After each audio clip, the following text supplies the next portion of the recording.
Recording. All right, welcome. Thank you again for joining us, Danielle. Today we are talking about the power of pre-flecting, which, by the way, there is not a lot on the internet about this topic. So I tried to find just anything, and there's not a ton out there. So I'm super excited.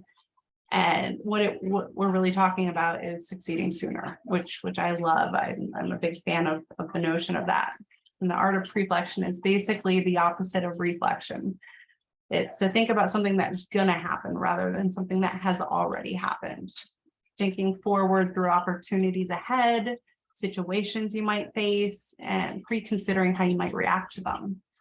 And so Danielle is going to help us by getting into the daily habit of pre-flecting. So we're able to better process the good, the bad, and make the most of opportunities. And there's nobody better than you to teach us about this. So you were a big fan. Everybody was a big fan of you, should I say, from Rapid City in June. And so we came across you, and you have your own firm that you're president of Kadima Leadership, which you founded in 2018. So you're coming up on your half a decade of your company. So that's pretty awesome. And so yes, it is. I know. And what I love about her is her unique approach to leadership. I mean, just your mindset, your behavior, your thought processes. I mean, it's just clear in everything that you touch that your mission to inspire people. I mean, it just shows in your passion. So we're super excited. She's also an executive coach, a speaker, an educator, consultant, facilitator, a wife, a dog mom. I'm sure you're everyone's best friend, but you're now mine. And she was actually a stone miner for 5 years, believe it or not. So that story is pretty cool. If you want to, if there's time at the end, that would be a cool one to revisit. And she's also starting a farm and wants to integrate the health and wellness side into her current company. So she's pretty awesome. And I heard you make some cool pear scones, and a future sloth owner. And believe it or not, she quit coffee. So she is uncaffeinated today. I don't believe it still, but we're gonna dive right in and get intentional and tactical. So please take it away. Awesome. Thank you, Brittany. Always good to see you guys, and Yeah. super pumped to be here.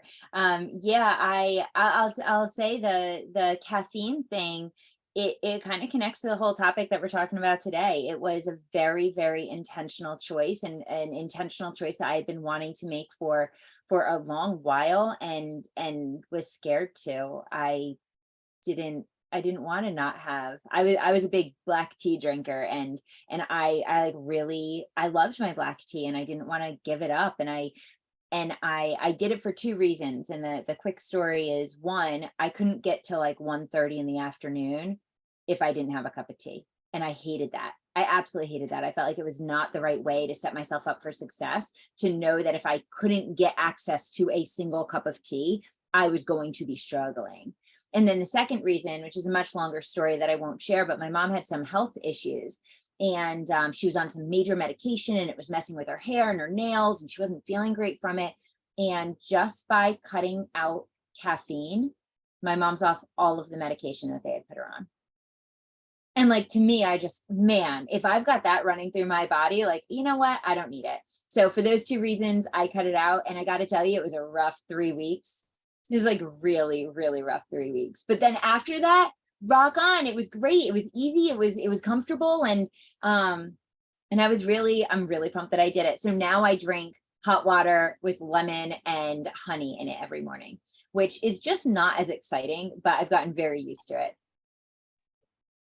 So that's my new like morning part of my morning ritual. So okay, we've got a ton to cover today. Again, we're talking about the power of pre-flecting, and just like Brittany said, we'll talk about like what is pre-flecting, and then my goal, honestly, is for us to practice it a little bit. I want you thinking about, how do I turn this on? How do I use this in action?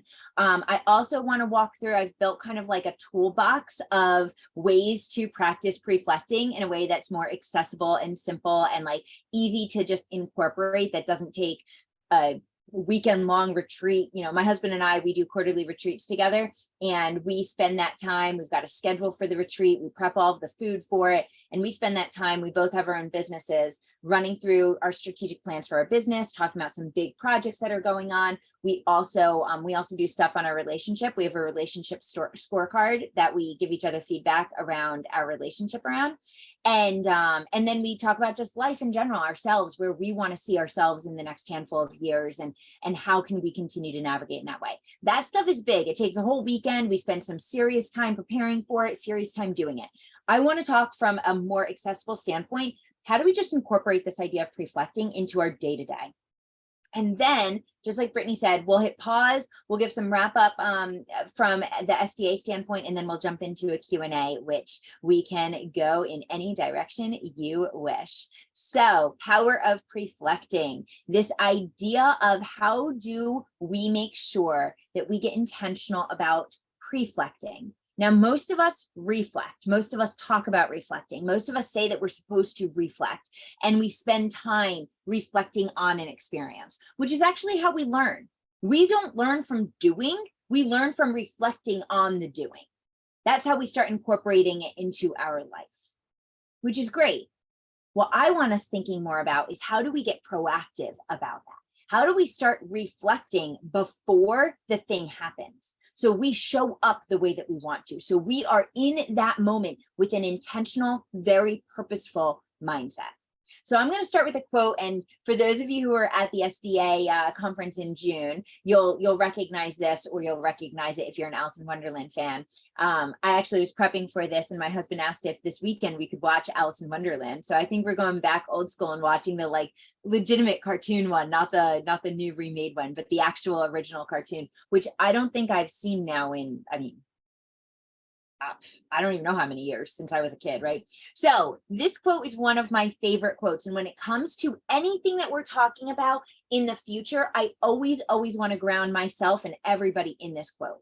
It's about when Alice is walking through the woods, and she comes upon a divide in the path.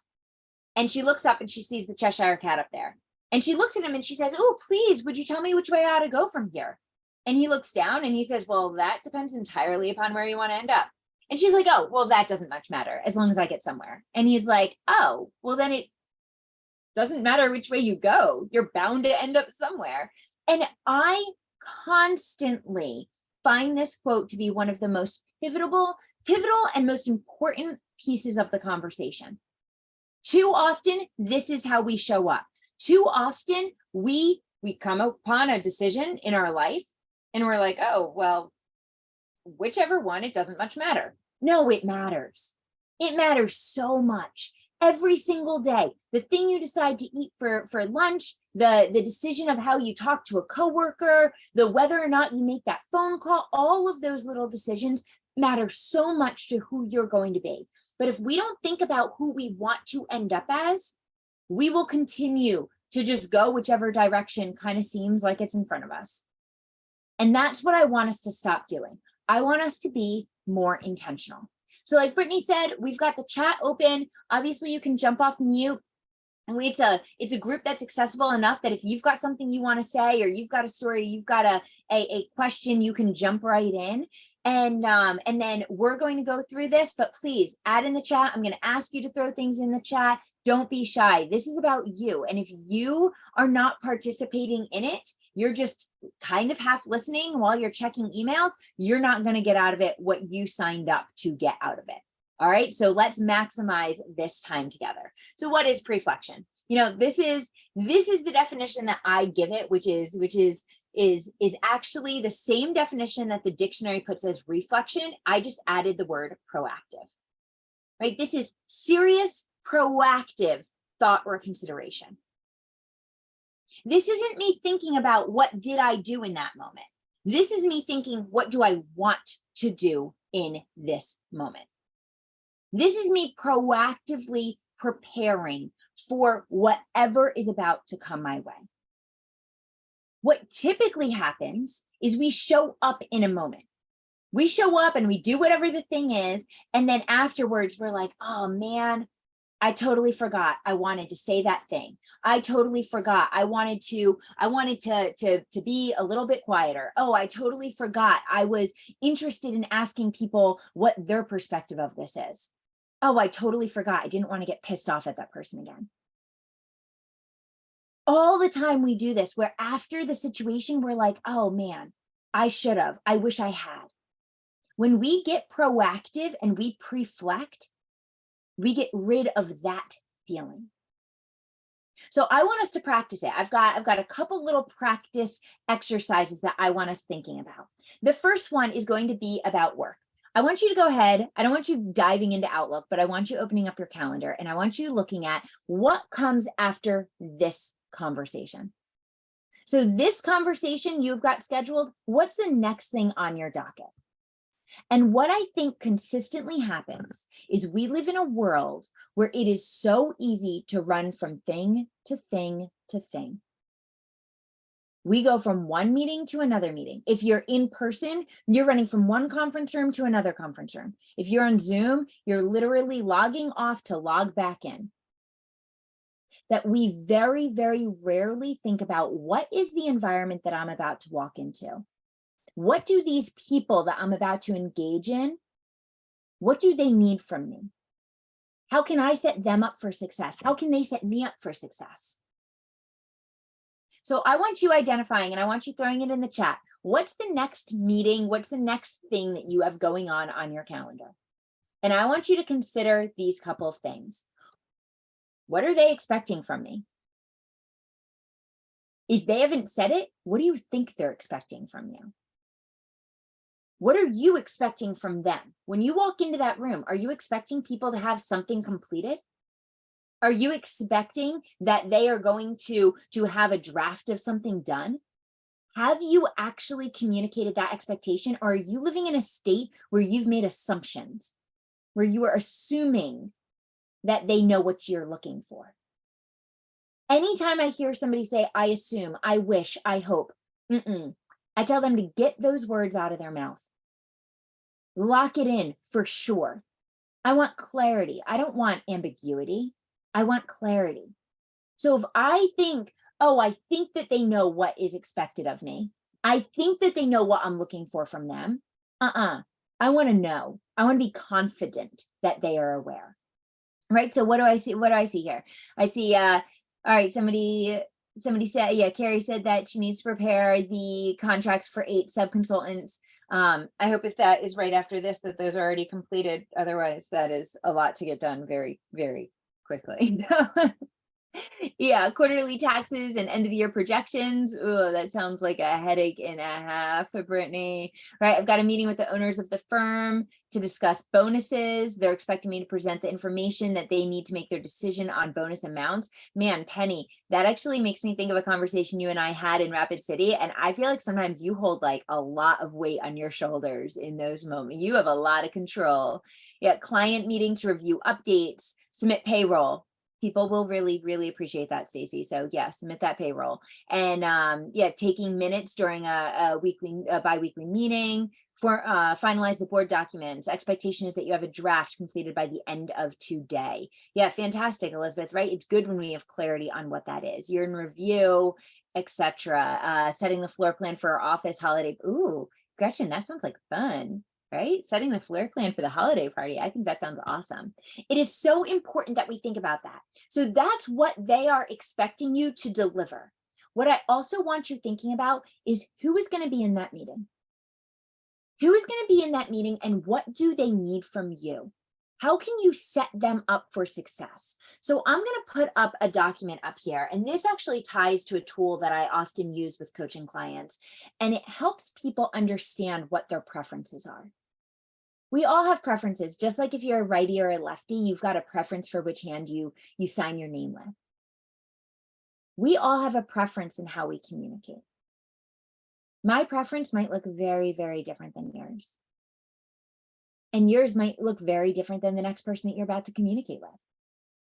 Our goal is to recognize what are people's communication preferences.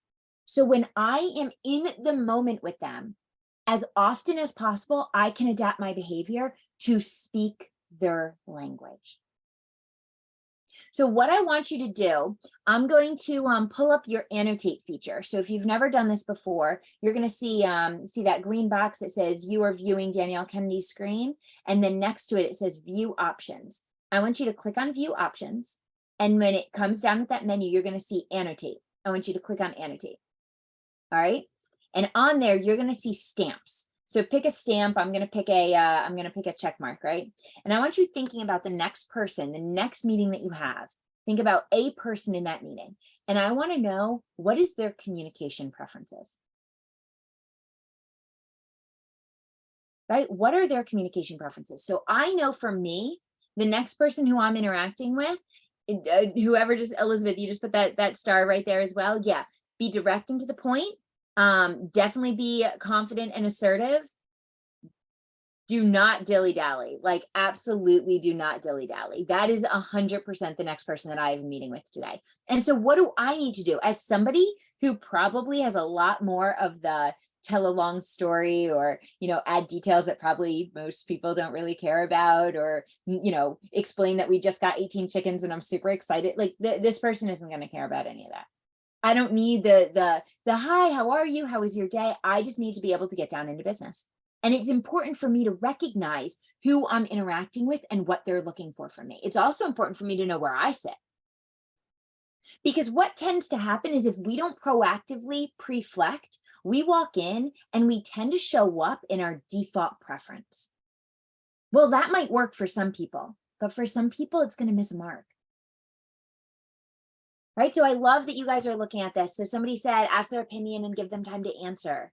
A bunch of people are saying, ooh, that blue is really speaking to me, right? I'm interacting with people who like the details, who want to be in the weeds, who are probably going to want to analyze the possibilities before making a decision. Those things are really important for us to realize.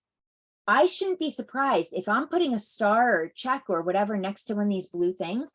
I shouldn't be surprised if I walk into that conversation and say, hey, I made a decision. This is what it looks like. And somebody says, hey, help me understand that decision. Walk me through your thought process. Can I see the data to back that up? But what tends to happen? I roll my eyes and I'm like, oh my God, do you have no trust in me? No, it has nothing to do with trust. It has to do with their style. They're going to want to see the information. Just like if I find somebody who has that high preference for yellow energy, I see a couple people marked things over here. I shouldn't be surprised if when I sit down, we talk about something that has nothing to do with that topic for a decent amount of time before we dive in. Now, what's really important is for me to realize this and then for me to decide, is this what I need? Because if I don't need it, then I need to ask for something different, right? So that's all part of this idea of being proactively pre-flecting. All right, I'm clearing all these drawings. A really important note for you is if you don't exit out of your annotate with that little red X, you will continue to put a star or a heart everywhere you touch. So X out, yes. Carrie's like, no, that could be fun. I might. Go for it, but I'm just warning you. So, I think people sometimes don't realize that. So, okay, so, right, that's about your next meeting. I want you thinking about when you get home today. Some of you I can tell are at home. So when you walk out that office door, when you walk into that environment, you might have kids that have destroyed the place and have toys everywhere. You might have a dog who's ready to go out. You might have a spouse who is ready to figure out what to have for dinner or is wanting to have a big conversation with you. How do you want to show up? So I want you to throw it into the chat. I want to know when you walk out of your office and back into your home life, right? Whether you drive or you're walking out the door, I want to know, how do you want to show up in that space? Like for me, it is very, very easy. I don't have kids. I've got 2 dogs, 18 chickens, but I've got 2 dogs and a husband. It is very, very easy for me to walk out of that room and want to walk out of this room and want to download my entire day to him. I love doing that. I love being able to debrief it because that's how I think and process things through. But I also know that he's been very, very sick for the past couple of days. He's had the flu. And so I know that walking into that space and just downloading is not going to set him up for success. My guess is me walking back into that space and being able to say, hey, I got dinner. you sit down, you relax, because there's a really good chance I'm getting the flu this weekend and you're going to have to do the same thing for me, right? It is very, very important for me. And you know what, Kristen, you just said leave the office behind and be present. It is way too easy for me after I do my debrief is like, oh, I forgot I wanted to, and I need to send, and I need to whatever. And then for me to jump back into work. It's very easy to do. Got a laptop, all I have to do is open it. That's not how I want to show up. So I want to focus on saying, how do I show up in a way that's going to take all the burden off my husband this evening? How do I show up in a way that's going to be curious about how he experienced his day and how he's feeling? How do I show up in a way that's going to be present and not focused on what other tasks I can check off? Right? So quiet and ready to decompress, show up with some energy left, right? So Penny, if you're walking out that door and you feel like somebody needs that energy from you, how do you take the 30 seconds, 3 minutes, 10 minutes before you leave that space and you get that energy back, right? That might be closing your eyes and just breathing. It might be stretching a little bit. It might be doing a couple of jumping jacks, but whatever it needs to do to get that energy back, right? Leave the office behind and be present. It's important for us to be conscious about that. All right. The last one I want us thinking about in terms of the near future is the holidays. Right? I want you to throw in, Joseph, I love that you said, try not to talk about work, right? Maybe give yourself a time limit. Don't talk about work for the first hour, right? I want you to throw in the chat. We all know that we get our buttons pressed during the holidays. I want you being really thoughtful. How do you want to show up during the holidays, no matter what the family version is that you're celebrating with? Right? I know for me, I'm going to be with so I'm Jewish, my husband is Christian, so we do Christmas with his family. And I know that so I'll be with my in-laws, and there's going to be a bunch of people and a bunch of kids. I know it's really easy. I love hanging out with the kids. I think they're so much fun. I love sitting down and helping them come up with fun games to play. And I also know that it's really important for me to build some relationships with my in-law family, right? I have a great relationship with his parents. I don't have much touch point with his siblings, and this is a great opportunity for me to do that. So I have to be really conscious of saying, like, engage with them, right? It's important for us to think about. Because it's easy at the end of that night, at the end of that experience, to walk away, not showing up the way that we wanted to. I know my goal when I'm with them is going to be to ask more questions than I tell, to be much more curious about how people are doing than sharing how I'm doing. My life is exciting. I always find things exciting in my life. I always like sharing, right? My world is ever changing. And it's so easy to say, like, oh, how's life going? And people are like, oh, good. How's life going for you? And I'm like, oh, well, let me tell you, right? I've got fun stuff going on in my life. And so if you're not going to just openly share, I can fill that space and I can tell you about all the cool things that are going on. But no, my goal, and I know that's what I default to, my goal this holiday season is going to be much more intentional about asking questions and pulling that out. That's going to be really important for me. So I love it. Calm, present, festive, present in the moment, smile, focus on the positive, right? And now, honestly, what do I recommend? Throw what you just wrote on a Post-it note and keep it nearby, because when the holidays come around, it's a lot easier to be frantic. We're having my entire husband's side of the family. We've got like, I think it's like 18 or 19 people who are going to be coming over on the 23rd of December, and we're going to be hosting. Like, in that moment, I'm going to have a lot of fun, but I also can be a stressed out host because I don't want people touching my things. I just want you to be able to sit down, relax, let me finish the food stuff, and you enjoy.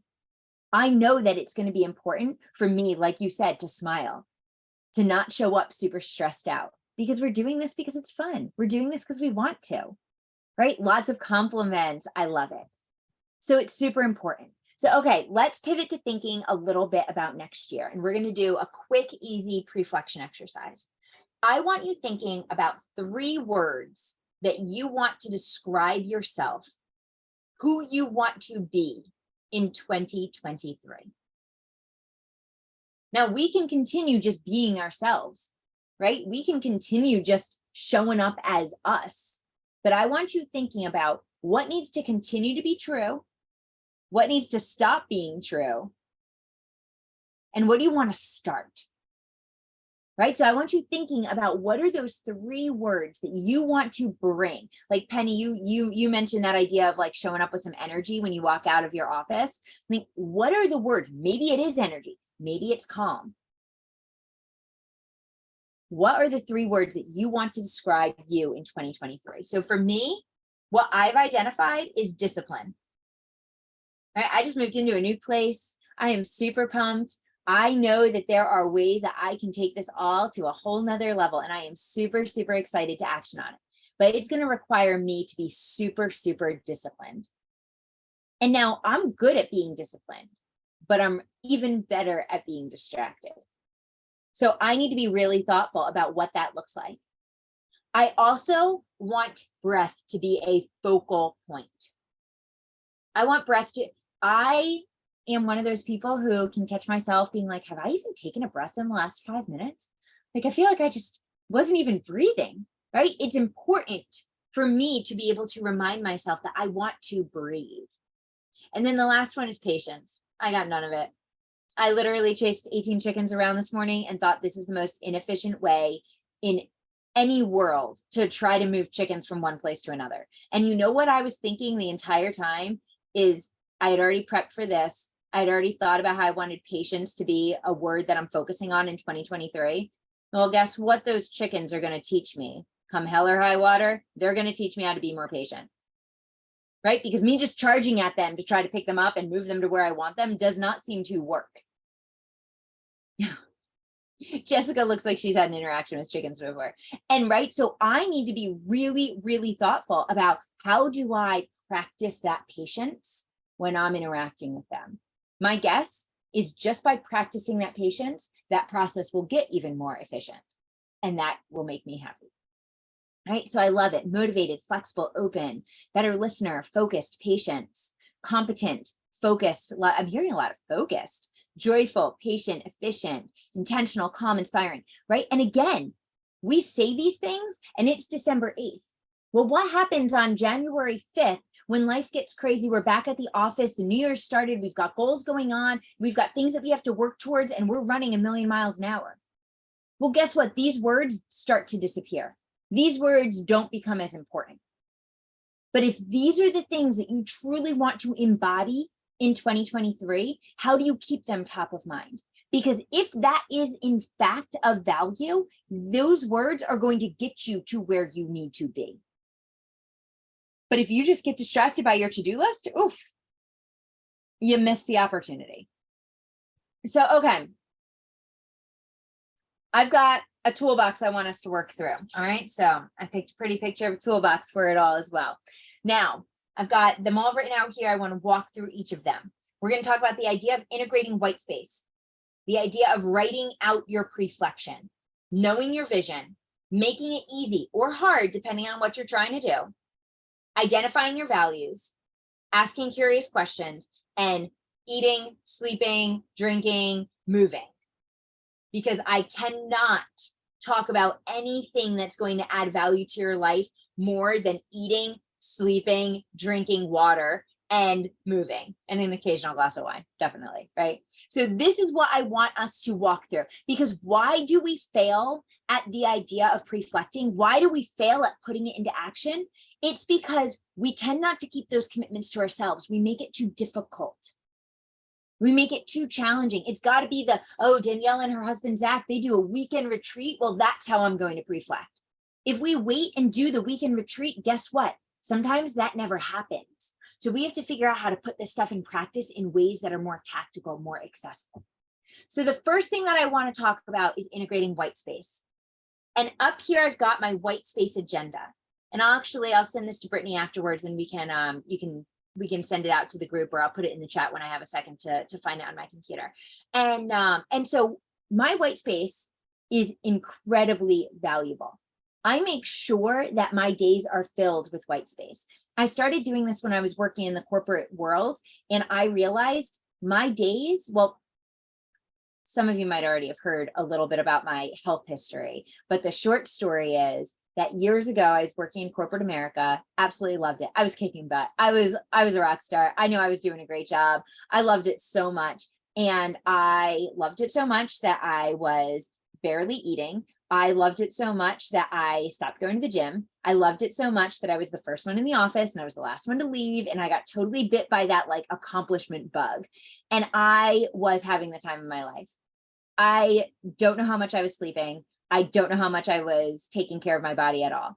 And one day it was like 8:30 in the morning. The CEO of the company was giving a speech that I had ghost written for him to the entire company. I'd been at the office since 6 a.m.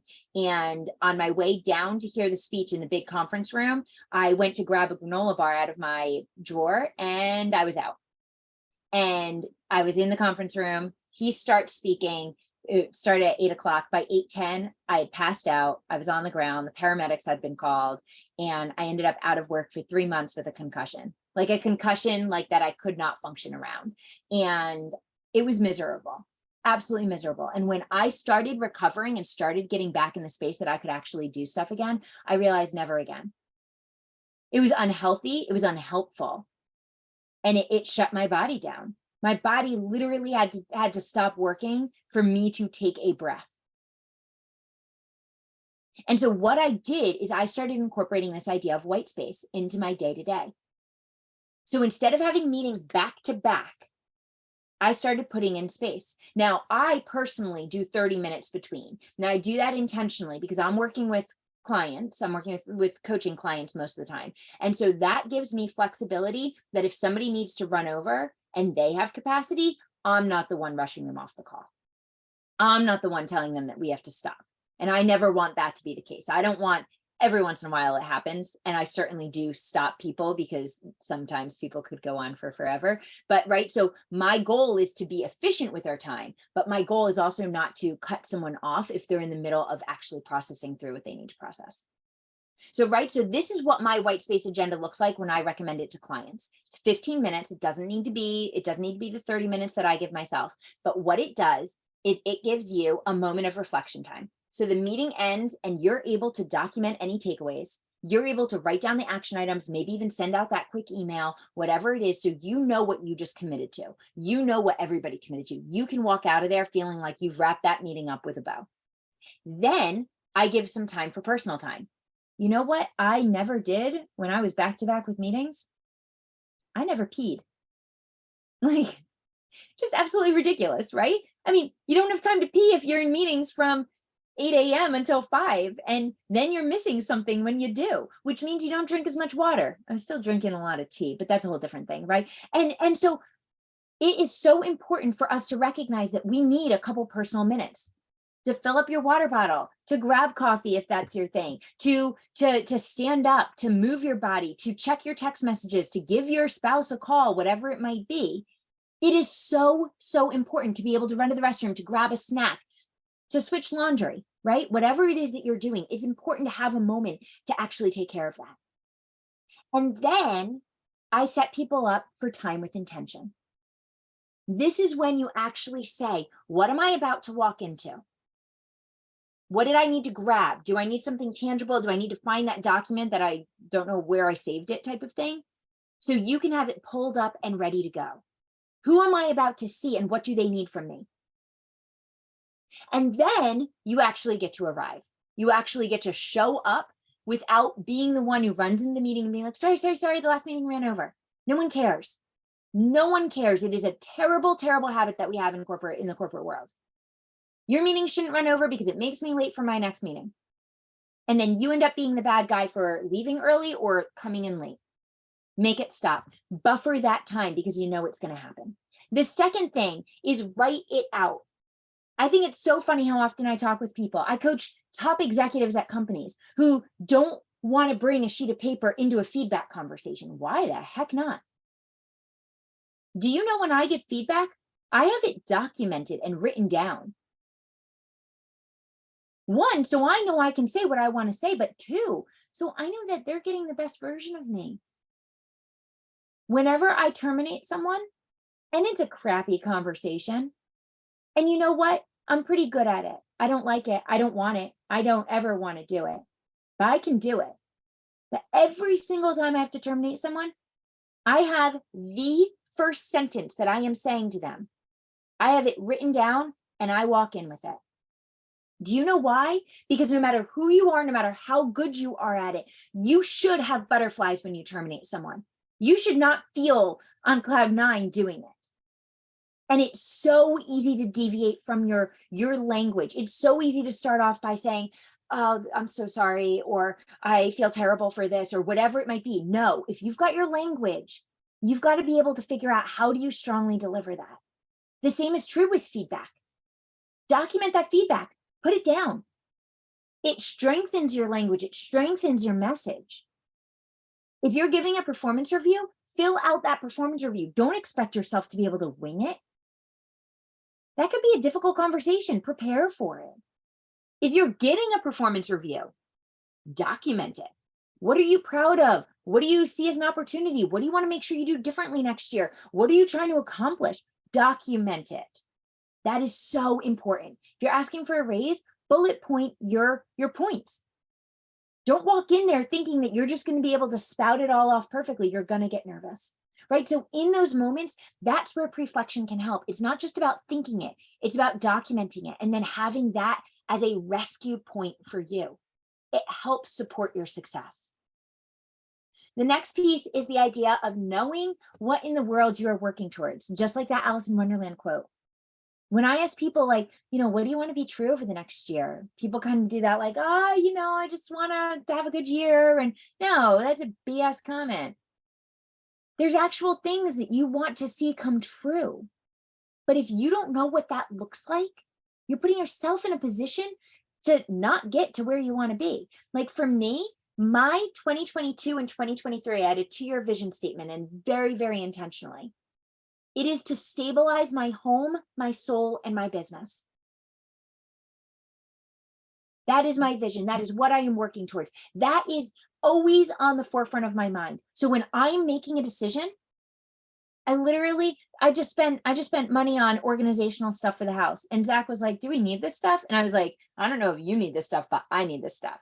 Right? This stuff that I just spent, I don't know, it was like $120. I bought a ton of like different bins. And oh my God, I organized everything in the house and I feel so stable.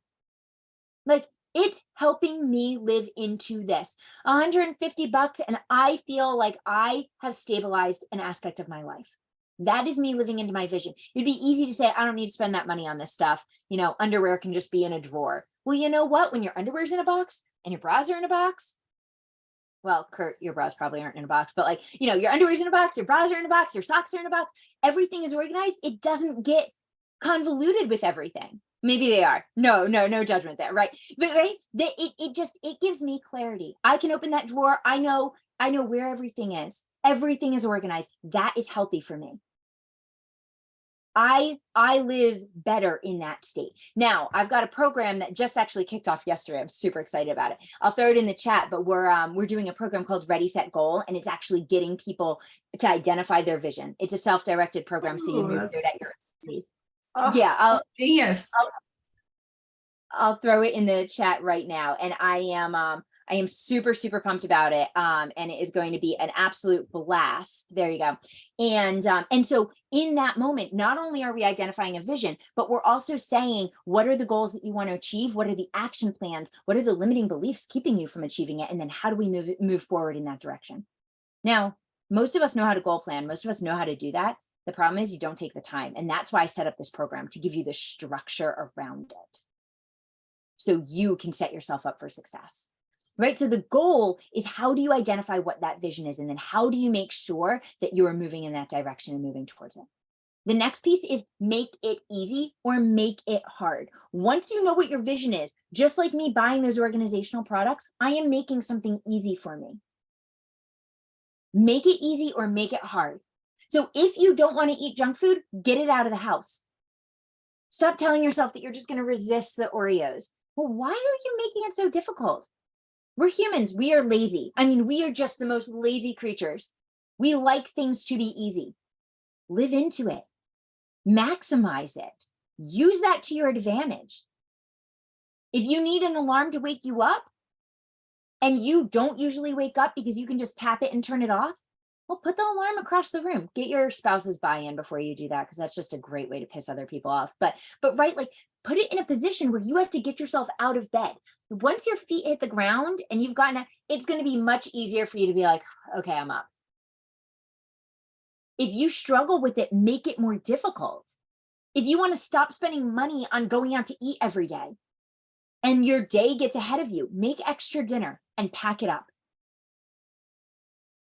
Right? If you want to drink more water, right? This is my favorite thing. I take this with me. I take this with me everywhere. Oh, I have my blur on. It's simply modern. It is my favorite water bottle. It's got a straw so I can just sip on it instead of being on camera and like tilting my head back all the time. I absolutely love it.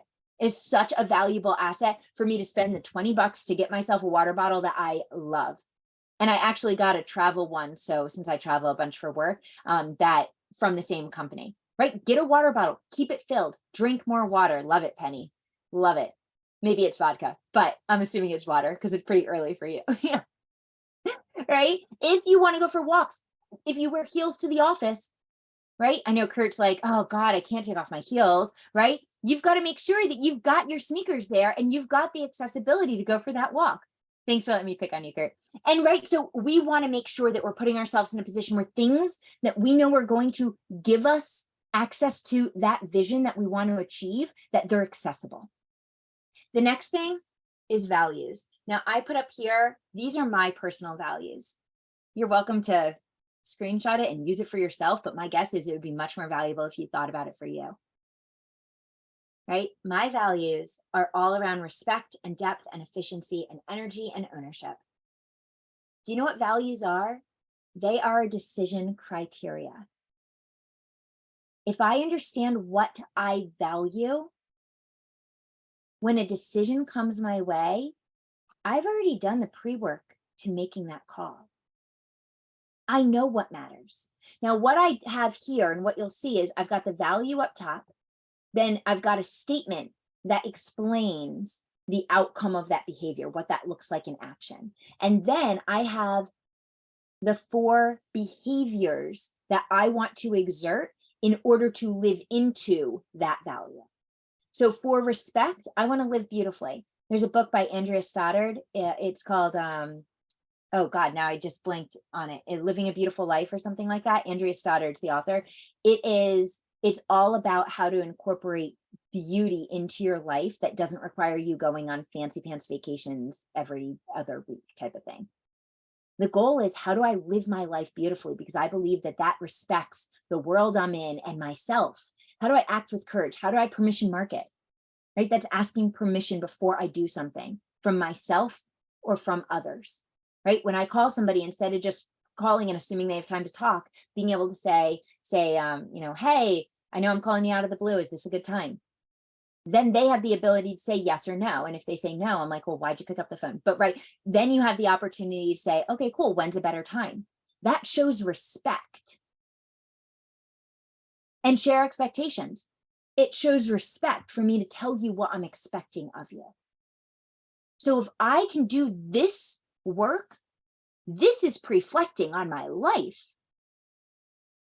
This is a map to how I want to live. Our vision is what we want to do. Our values are how we want to live. And it's important to be aware of that. The next piece is asking curious questions. Anyone know why I am not a fan of why questions when you're asking people questions? I can't wait to hear the answer. It automatically puts someone in a defensive position. If your kid wrote on the wall, bless you, if your kid wrote on the wall and you walk in and you're like, why did you do that? Well, you know what the kid needs to do? Kid needs to now defend their decision. You've got someone on your team who's explaining what they did and you're like, crap, that's a huge mistake. And you're like, why did you do it that way? Well, now they have to defend their opinion, their perspective, their decision. The goal is that we actually give people space to help you understand their thought process. So we have to be really conscious of when we ask a why question, we are putting someone in a position to have to build that wall and say, whoa, don't attack me, because they are going to be on the defensive. What we want to do is be able to ask open-ended questions, right? We're doing a Q&A after we wrap in a couple of minutes. Well, you know what's awesome? Start thinking about, what curious question do you have? What can you ask that's an open-ended question that actually is something that you care and that you're interested about? What can you ask that's going to add value to your life that you can expand your perspective around?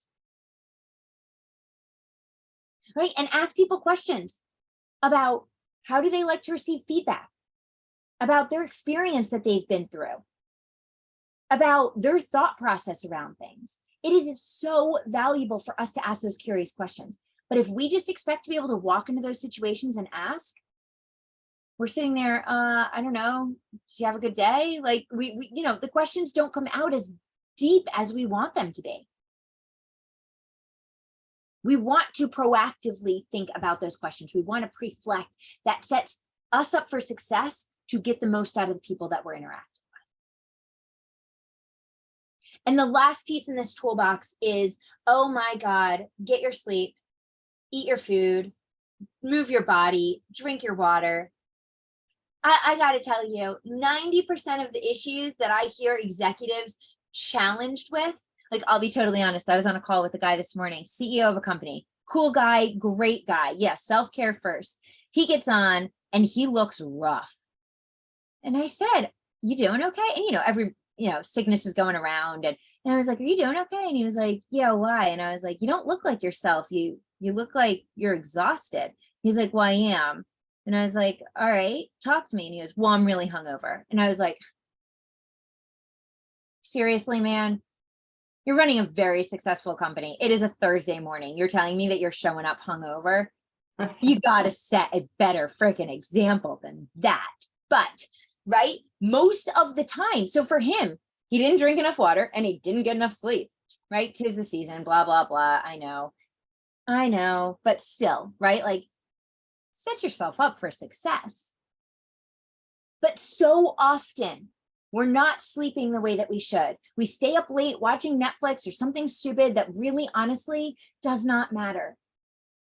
It's easy to do. It's not the right thing to do. It's just easy. We eat the food.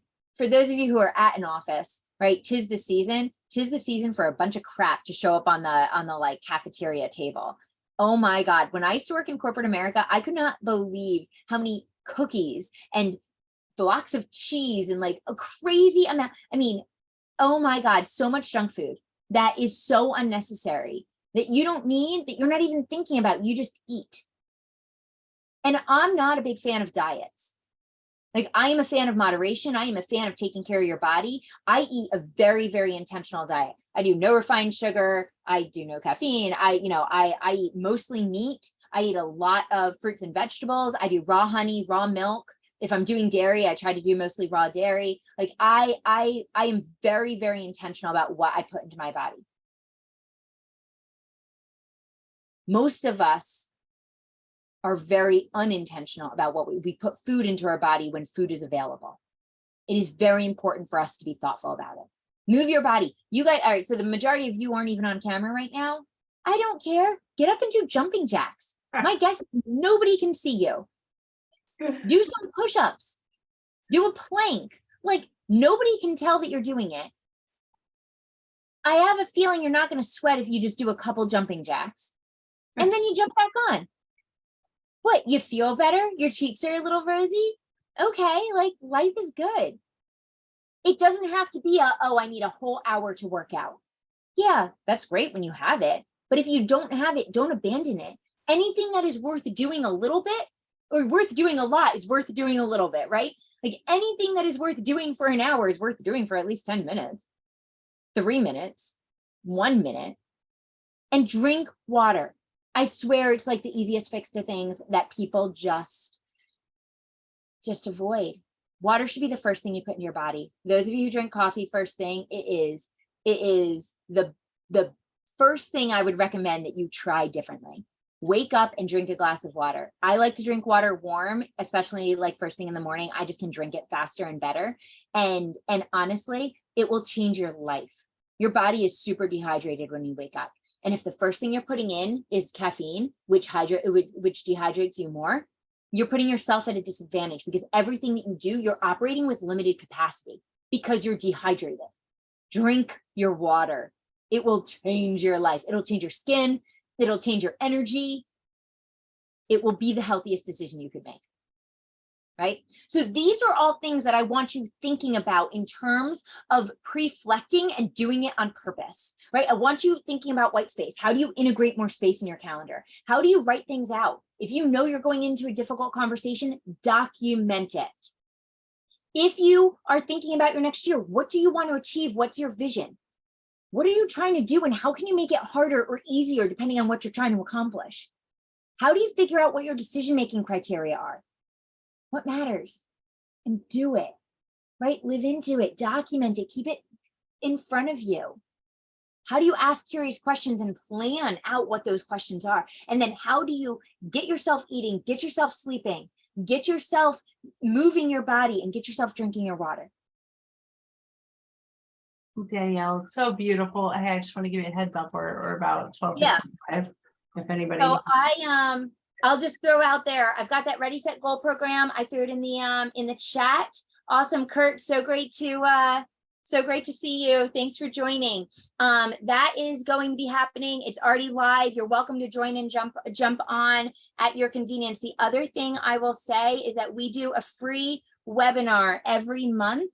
That's on different topics. This month is actually going to be a reflection webinar. So this is about pre-flecting. This webinar is going to be about reflecting and about 2022. So you're welcome. I just put the Eventbrite link in the chat. You're welcome to jump on, sign on. We have a ton of people who join them. It's a fun time. It's a fast hour, and that's Eastern Standard Time, just so you know. So you're welcome to jump in and join that as well.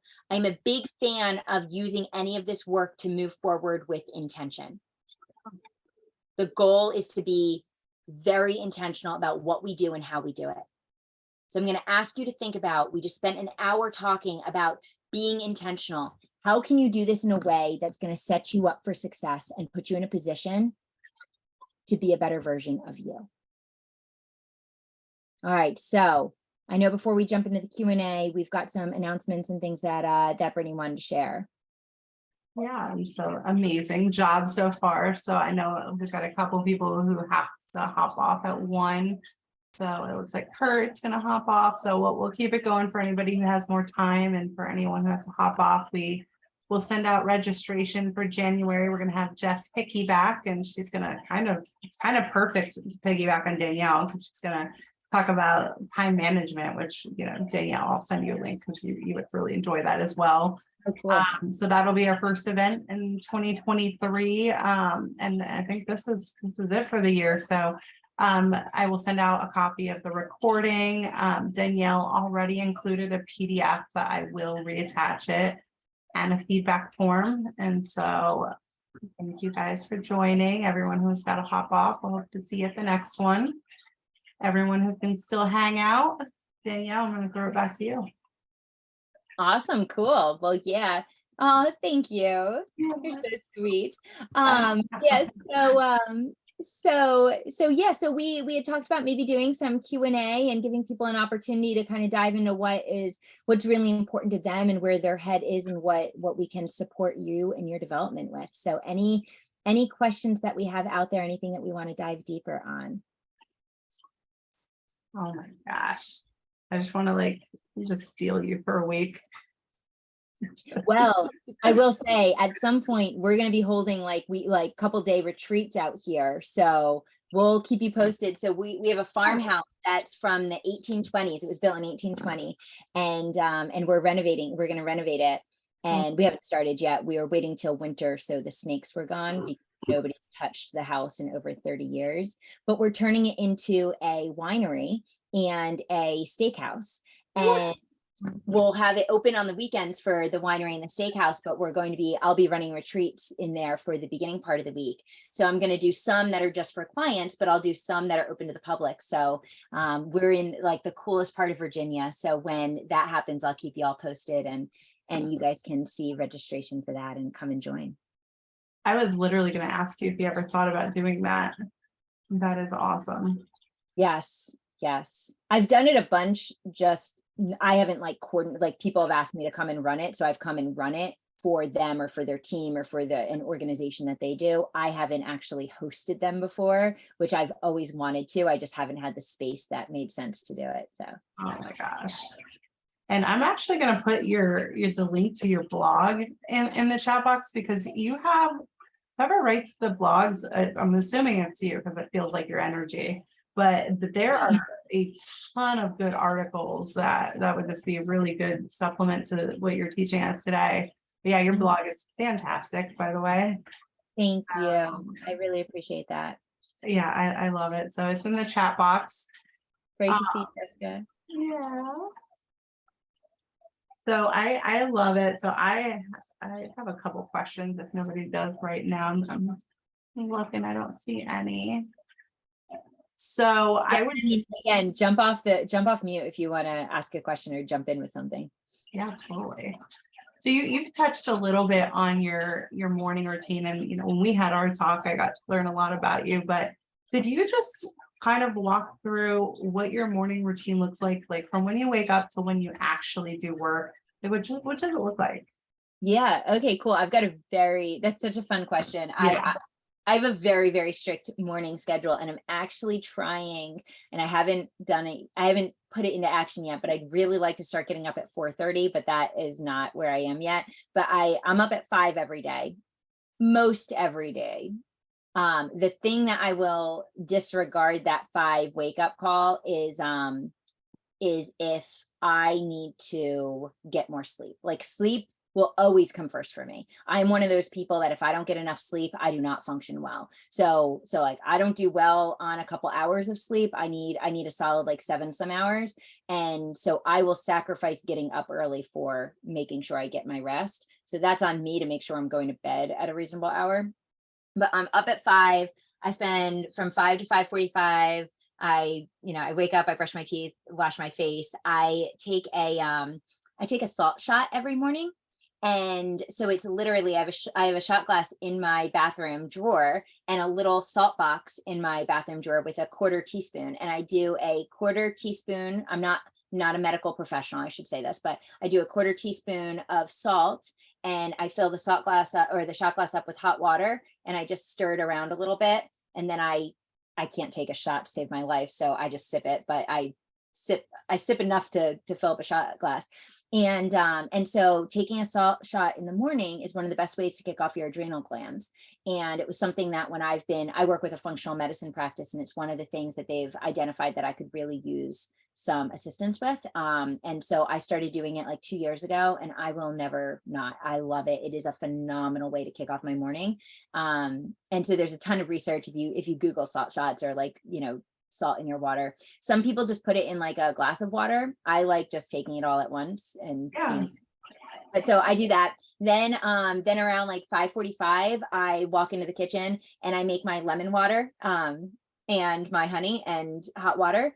And I then sit down and I work on a project. So I am usually on my computer from like 5:45 to 6:45, and I start working. And I have a very, very intentional project that I pick that I work on in the morning. So maybe it's a blog post, maybe it's prepping for a presentation, maybe it's a product that I'm working on, maybe it's like Ready, Set, Goal has been something that I've been doing for most mornings, has been the priority. And I spend about an hour just focused on work. The dogs aren't up yet. My husband's usually not up yet. So it gives me some really solid time to focus on that. And then after I'm done, my husband's usually up by that point, and then we do a workout together. We usually do about 45 minutes of a workout together, and we just work out in our house. And then we go on a walk with the dogs. Then I come back and I shower, I get dressed. I usually make the bed at that point because I was I was out of the bed and there were still two dogs and a person in the Yeah, bed. totally. And then I'm very lucky. My husband makes me breakfast every morning. So Oh every my morning while gosh. I'm showering and getting ready, he makes me breakfast. Gretchen, so great to see you. And the other Hi, thing that I do Gretchen. is after I shower, I do 10 minutes of red light therapy. So I have a red light board that I totally naked stand in front of, and I do 5 minutes on the front and 5 minutes on the back. And that has been another transformative practice that the functional medicine practice that I work with have helped me integrate into my life. So, and then at 8:30, I sit down and eat breakfast. And then whenever I'm done, I jump into my office and I make sure that my meetings, unless there's a caveat, I make sure my meetings don't start before 9:30. That's fascinating. That So is that gives me time to fascinating. get in the office and kind of get my head, and get my day organized and everything. Amazing. I'm gonna definitely take some of those nuggets. I love the red light. I've been hearing about that. So Have you ever done it? no, no. Well, I'll share right now. We call it the sun because it is crazy, crazy bright. I will say, unfortunately, it's not warm. I was really disappointed. I thought it was going to be like warm heat, but it's not. But it's amazing. If you read the research, it's amazing for skin.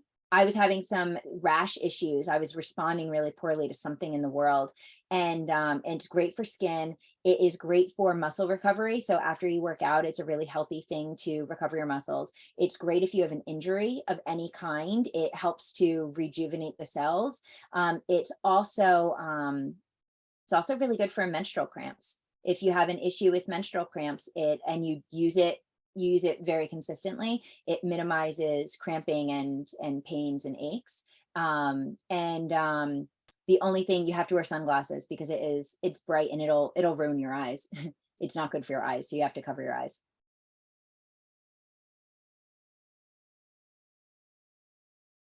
I think you're on mute. Yeah. 'Cause I love all the tools in your toolbox. That's amazing. So I'm assuming since you've got such a amazing morning routine, you have a nighttime routine that kind of you start the day before for You the know, day it's ahead.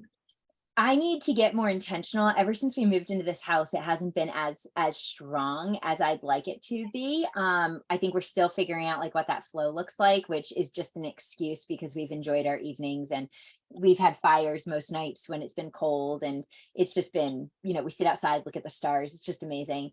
But I work really hard. We've been trying to eat dinner earlier. Both of us work a lot, so sometimes our evenings quickly slip away, but we try to do a walk with the dogs before it gets dark. And then we're trying to eat dinner on the earlier side. And then I put all of my technology away by 8 o'clock.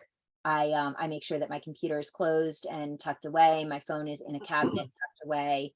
And then I'm usually in bed around 9. That is awesome. I'm also trying to do it where I'm eating earlier, trying not to eat 3 hours before I go to bed and all that. I have two issues with it. One is we like to make really fun meals. So sometimes it just takes some time. And two, like, oh my God, it's just a lot to do. It is, So, it's hard. but Yeah, we're trying to prep on weekends and make sure everything's ready to go. couldn't agree more. Couldn't agree more. So when you're pre-flecting and you're thinking about the year ahead, two parts. Do you have a vision board? And the other part is, what is your process for revisiting your goals? Is it weekly and you have the micro tasks? Are you monthly? I mean, what does it look like for you? So I'm not a vision board person. No. You know what? And I think I should be. Like everything about me says that I should love vision boards. I've always loved them, I should say. I've never been able to get into it for me. Part of that might be that I'm a pretty like clean decoration person. So if it doesn't look like a piece of art, I kind of feel like I just, it doesn't fit into my space, and that frustrates me. I love them and I think that they work really well for people. And I think very similarly to what we were just talking about is it's more about keeping it top of mind. Like it just gives it to you front and center. And I think that like I've got my vision. I've got it written down and posted on my mirror on my vanity, but like I don't have cutouts from a magazine or images that I think pull from it. So I think what's really important is that you remember it's a living and breathing experience. Like your goals, your vision, your achievements, it should be living and breathing. And similar to like a strategic plan that a company puts together, you should have a strategic plan for your life. And if you just create it and you put it on a shelf, and then next year you pull it out to say, oh, let's look at our strategic plan and build our new one, you're failing yourself, because it should be revisited on a, well, at minimum a monthly basis, and it should evolve. It should breathe, it should change, it should adapt, it should adjust. But most people lock it in and then never touch it again, and that sets you up for failure. So I guess that's the first part. I think it's important to have a structure. And then second is I revisit my goals basically monthly. So Zach and I do a quarterly retreat. So we have a very structured way of doing it during our retreat. Carol, great to see you. Hi, Carol. And so we definitely revisit our goals then, but then on a more micro level, I sit down when I have people that are on the team functioning. We sit down together about once a month to sit down, go over them. Are they still relevant? Right, is usually the first question that I ask. I guess the first question is, how are we doing with them? And then if it's not like rocking, well, even if it is rocking, I always ask, like, is this goal still relevant? Because sometimes things change, and sometimes the best thing that we're working on should be tossed because it's got a different priority in front of us now. But it's always about doing it with intention, not just reacting to it. So yeah, so I do it about monthly. I love that. I love your process with that. That's awesome. Anybody I have else? to go off and go to my bonus meeting. Danielle, always a pleasure. Love your energy. Just feel very inspired by So your good work. to see you again. Absolutely love it. And thank you. Well, enjoy the bonus conversation. Hopefully it's a lot of good news for people. Yeah, great. Thanks so me. much. Bye, you guys. Thanks for putting this Bye. on Seattle chapter. It's awesome. Thank Danielle for saying yes. She's amazing. Yeah, of course. Bye, honey. Yeah. Bye. Michelle, Carrie, anybody else have any questions? It's not questions so much, just I always have good intentions, and it just seems like I get buried under all the things that need to be done, all the things, and there's only a certain number of hours in the day, and like you, I need my sleep, so I'm not willing to sacrifice. not willing to get up at 3 a.m. to get a head start. The to-do list will be there tomorrow, right? Right. But that's the thing, is like I never get enough off the list to make me feel like I've got that breathing space. Yeah. So just the first thing I'll say, Carrie, and I feel you. That is just the worst. And honestly, and you're not the only one who does it. We all do it. You set I'm yourself up sure. for failure every day. Yeah. You set yourself up for failure because your to-do list is not realistic for today. You're putting too much on your list that even if you were Superwoman, you couldn't get it all done. No, I know it won't ever get done today, but that's they all need, all the things need to be done though. Well, I'd argue that they don't, because guess what? They're not getting done. Right? Like, so we say that all the time. We've got all these things that need to get done, but I can't get to them. Well, guess what? They haven't been getting done for the past however many months. Yep. So they don't have to be done. You want them to get done at some point, or they would be valuable to get done at some point. Honestly, my recommendation, I don't know how to pronounce your name. It's Drusilla. Drusilla? Oh, Drusilla. So nice to see you on here. Have a great one. And yeah, so I think that my recommendation, and it takes time to do this, and it's obnoxious because it takes more time and you don't have time to begin with, but the goal is that it ends up optimizing your time. You take a ton of sticky notes and you write down everything that you're saying, I need to get done and I'm not getting to, and you put one thing per sticky note, and you have to grab a wall in your house or a wall in your office, and you put them all up. My whole office. Yeah, or like 6 conference rooms combined. And you put them all up there, and you take a look and you say, like, okay, this stuff all needs to get done and it's not getting done. The first question is really, I always ask people to divide them into 3 categories. What needs to happen now? What needs to happen soon? And what's okay to get done later? Because in all honesty, there's going to be something on that list that doesn't need to be done today. It can get done next year. And I'm not saying we don't touch those later. I'm just saying you put them in a category that says this is going to be focused on, just not now. And then you take that now list. All right. So you've got your now, soon, and later. And then you take that now list and you go through it. And the first thing I want you to figure out is the first thing I need you to figure out is, do I really need to do all these things? But then the second thing is, who can I delegate what to? And it doesn't have to be that you have an assistant that you can delegate things to. It doesn't have to be that you've got some, but there could be things on there that somebody else would love to take a stab at, right? There could be someone else in the firm that's really trying to learn this skill. It could be that, it could be that you've got someone at home that could take care of washing, the laundry once a week. It could be, whatever it could be, you can delegate some things. And maybe you can't delegate a lot of them. Totally cool. But then after you figure out what can I delegate, then you look at what's left. And then what I always say is that you take a planner. Now, the way I use my planner is I've got a page per day. Mm-hmm. And you go through and you figure out what needs to happen by when. Right? So you have everything on one list and you're looking at this and it's just overwhelming.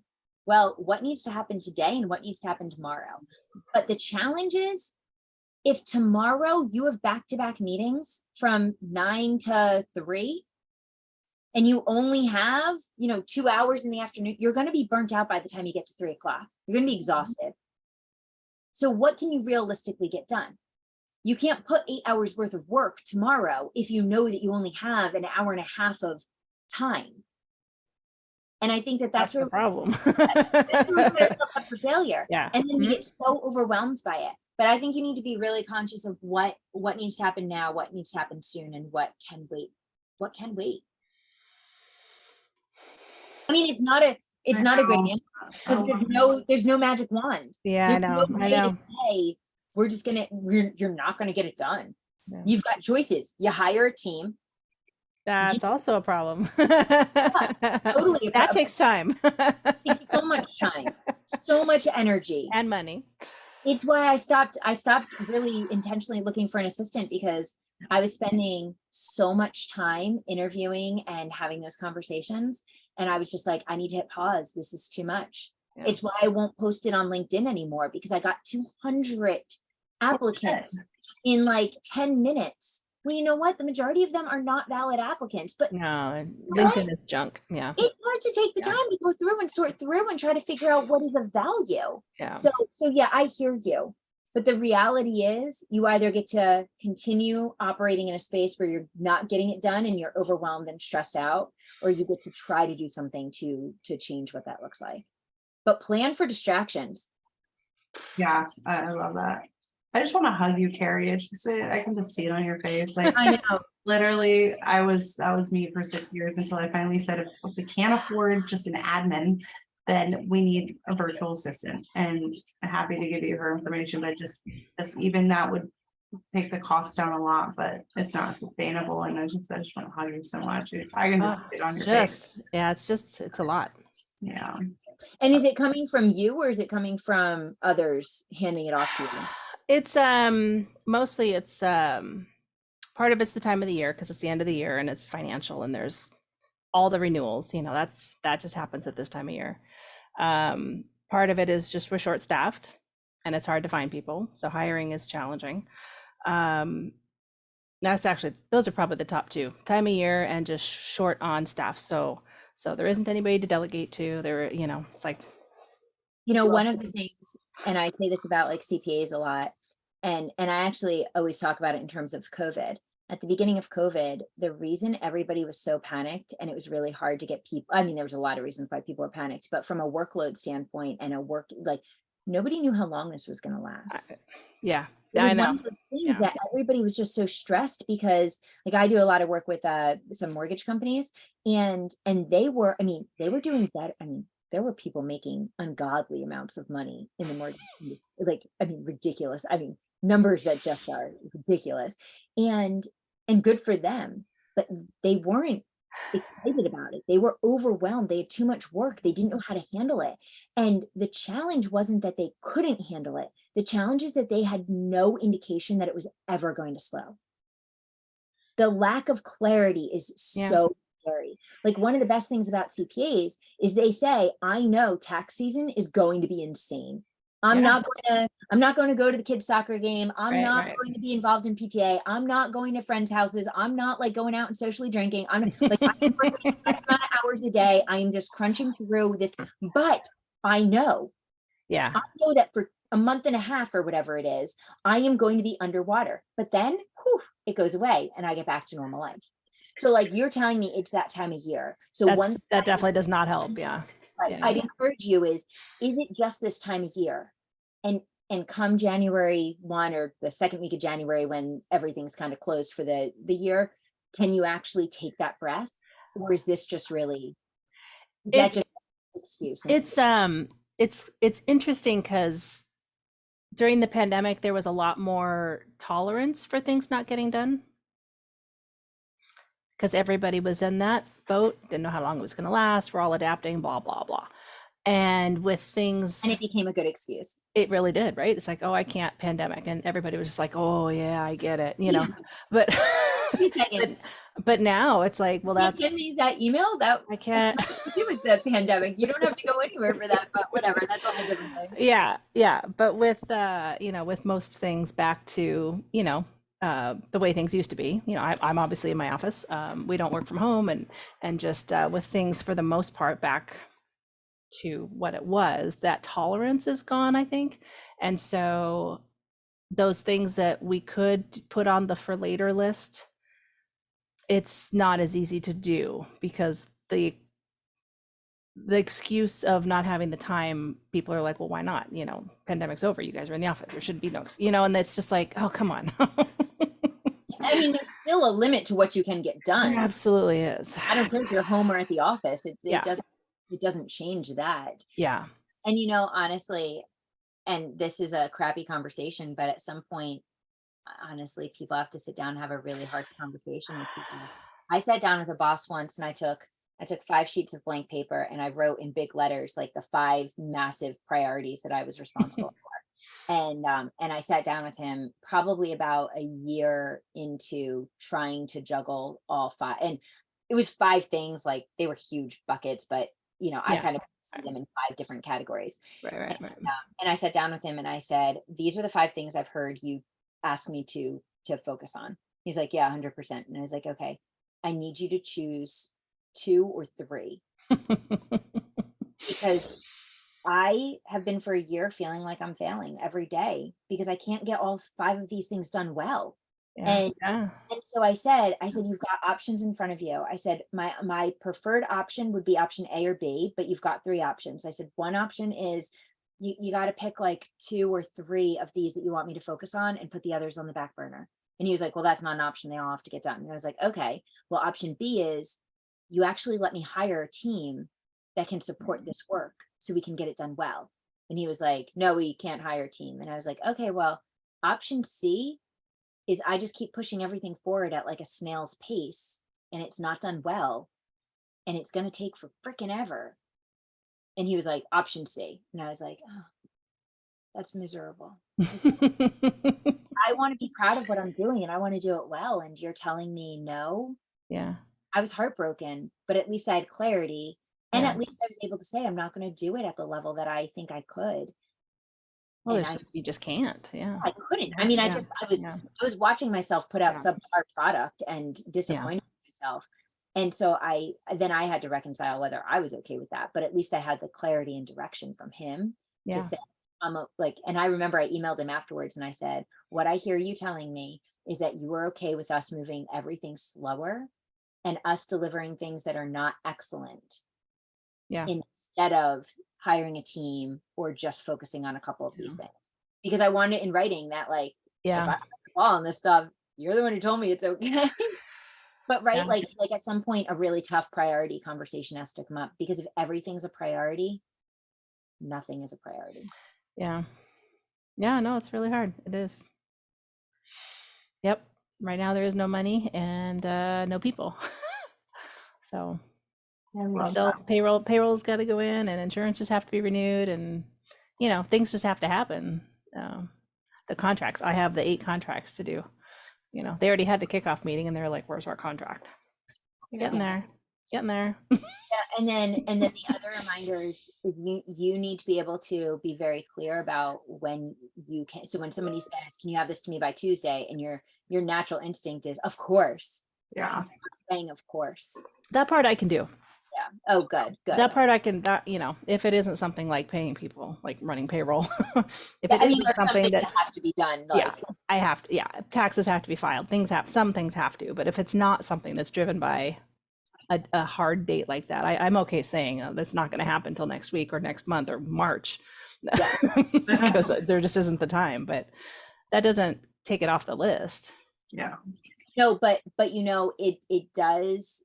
It, for me, it's always really helpful to stop having one list, like to make sure that I've got a list of like March, because it's all on my list now and I keep looking at it. It just gives me massive anxiety instead of being able to say like, oh, I don't even need to put any time, energy, thought into that right now. Yeah. I can wait. Oh, I got to get the phone. Hang on. Well, you've been amazing, Danielle. And Michelle's hung on quite a bit. So that's Michelle, we saw you jump on a video a couple times. Do you have anything? Oh, I know. Hi. Yeah, I'm more of a listener than a talker. No, I think I resonate a lot with what Carrie was talking about, and then how you responded, Danielle. Over probably the last 6 months, I've started creating a priority list, like a red, yellow, and a blue of what has to get done where at what time. And it's really helped. It's taken a lot of initial stress off while I'm at the office, which is amazing, because you put everything else away and you only focus on the red for that day. My issue is, I guess it's twofold. One is that the list gets longer. I'm adding more to the list every day than I'm deleting off the list, right? Which in itself is super stressful. But then when you put that away and you go home, there's that list then that I walk into as soon as I come home. There's everything that has to happen at home. And once again, I've got that I'm dealing with. So then the stress, there's more stress that evening. So it's just, I feel like I'm closing one out and opening another, and finding that balance and lessening the stress, knowing that my list is getting longer, is so hard. And that's something I've dealt with for years and years. Yeah.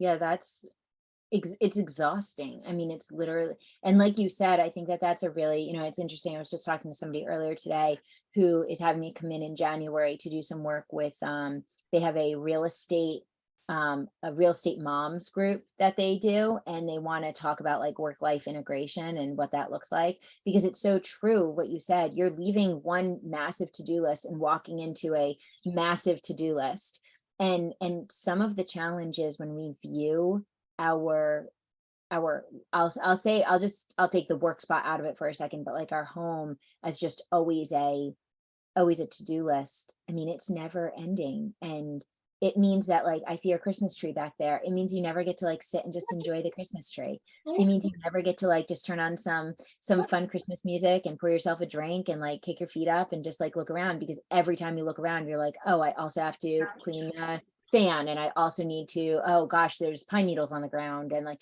it never wraps up.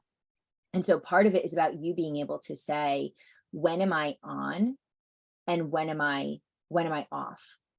And the other thing that I'd highly recommend, and I do it for myself often, but is to take 2 sticky notes. I'm a big fan of sticky notes. Take 2 sticky notes, and depending on what you struggle with, like for me, what I usually end up writing on them, on one, I say, do it perfectly. And on the other side, I say, just do it. But for me, Oh, I love run into an that. issue where I often Oh. want to do it perfectly. Like, I'll give you a great example. Just the other day, last week, I had a client send me an email about 2023 work that we've been talking about. And she asked a bunch of questions and she wanted like some pricing on stuff. And I started putting an email back together for her. And I was like, ooh, you know what? Instead of an email, I could actually make her like not a proposal per se, because we've already talked about, but like I could like put it all into a document, make it look really pretty, give her like a vision of it, give her some images of what it's gonna, and you know what? I never freaking finished because I had a ton of other stuff to do. And so what happened, instead of just sending her the stupid email with the information that she was looking for on Friday last week, I put it off. I didn't do it. And then on like Tuesday or Wednesday, she shot me another email back and she was like, hey, just checking in on this. And I'm like, you know what? That was a just do it thing. It wasn't a do it perfectly thing. It was just get it done. And if I had just gotten it done, it would have been checked off my list. I wouldn't have had to put any more thought in it. And instead it's been taking up a bunch of capacity. So you know what I ended up doing? I was like, screw it, Dan. And I just did it. I just like typed in the email, gave her the information that she needed. I said, scrap the pretty version of it. It was unnecessary. She didn't need it. I was making a project for myself. So I think the other thing is like, and the reason I say the sticky notes is it's a trigger. Right? Like it is, I will always default to saying, do it perfectly. Well, if I'm looking at 2 sticky notes and I'm like, just do it or do it perfectly, just do it or do it perfectly. I'm going to be like, well, I should do it perfectly. And then I can be like, but should I, like, can I just get this done? And it's another good reminder to you guys, when you're doing something, I know the desire to make it the top-notch version, but are there things on our list that just need to get done? Like, I'll use the home example of the dishwasher. Like, is it important that the dishwasher gets unloaded? Or is it important that the dishwasher gets unloaded exactly the way, like, I personally like unloading from the bottom drawer. So none of the, you totally understand, right? So nothing drips on the bottom. Like if you pull out the top drawer, all the water moves around if there's anything on tops or whatever, and then it falls and then it hits the stuff on the bottom. So if I do the bottom first, all that's dry and I can put that away. Well, if Zach's gonna do the dishwasher, and I sit there and I'm like, oh, you know what? You should do the bottom drawer first. You know what he's going to stop doing? He's going to stop unloading the dishwasher because you know what? It's just less annoying if he just lets me do it for both of us. So how do I just keep my mouth shut? Because it's more important that it gets done than how it gets done. And I think that if we can think about what's important in this moment, is it important about the what being accomplished or the how it gets accomplished? And too often I'm like, oh, it's important that the how, no, most of the time it's just about like what gets accomplished. Totally. Like my tree. I'm always in control. I have to be type A about everything. And this year I let the kids pick it out. I let the kids decorate it. And I walk by it every day thinking I need to fix it, but I'm really forcing myself not to, because that's important to me, but not important in the big picture. Are the kids happy with it? Yeah. It's all about them really anyway. Hey, good luck. So I feel you, girl. Very hang in there, babe.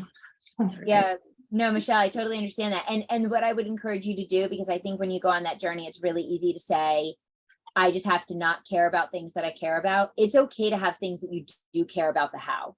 It's just, we probably shouldn't care about the how for everything. So like for me, I understand your pain. Like your Christmas tree looks beautiful, by the way. But if I was, do you ever see that Friends episode where they decorate the Christmas tree and 2 of them are on one side of the tree decorating and Monica's in the back decorating, and Monica's like the super type A, and they the 2 in the front are like, oh, we're done. And Monica's like, oh, fantastic, I'm done too. And you like see their side, which is messy and just full of like fun stuff. And so she's like, oh, it looks great. And then she turns the tree around, and the back is like beautiful, like, you know, movie type version. And so I do think it's important to be able to say, you know what, this how is really important to me, but then be able to figure out that it can't be every how. Right. I love that reminder. Right. Yes. Well, again, I think it looks beautiful. Oh, thank you. Thank you. And thank you for everything. This is my first webinar with you guys, and I really appreciate it. Oh, cool. Yeah. Well, welcome, Michelle. Great to have you. Amazing. Yeah. Thank you. she taught us in therapy session, and just you're kind It's of all good. It it's all amazing. blurs. Well, Danielle, Awesome. you've been a pleasure, and we're so excited. We definitely want you back next year. So I will I'll look forward to it. keep in definitely. touch, and I'll send you we'll connect separately, and I'll give you the name of the girl, and I'd love to do some coaching with you too. So Perfect. cool.